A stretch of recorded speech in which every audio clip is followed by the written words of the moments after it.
हा क्षण हा प्रत्येकाने आपल्या डोळ्यामध्ये हृदयामध्ये साठवून घ्यावा. हा क्षण आपण परत पाहावं असं वेळेवर आपण देवाला मागून घेऊया. कारण का जेणेकरून आपण परत आपण आयुष्य जगत राहू आणि असे क्षण पाहत राहू.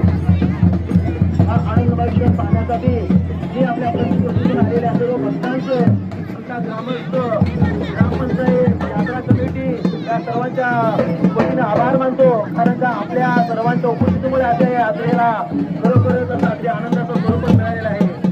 आणि आपण देखील ह्या सर्व पाऊल तुम्ही झाले आमच्या या प्रतिनिधी गावाला या सर्व येऊन आज हा क्षण हा दिवस 12 मे 2023 हा खरोखरच अगदी पाऊल दिवस आहे आमच्या गावचा.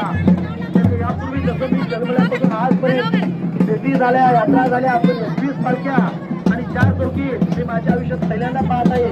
मी म्हणण्यापेक्षा माझ्या पूर्वीच्या देखील गेल्या 50 वर्ष किंवा 100 वर्षापूर्वीच्या पिढीमध्ये या अशा भेटीचा योग झाला नसेल असं मला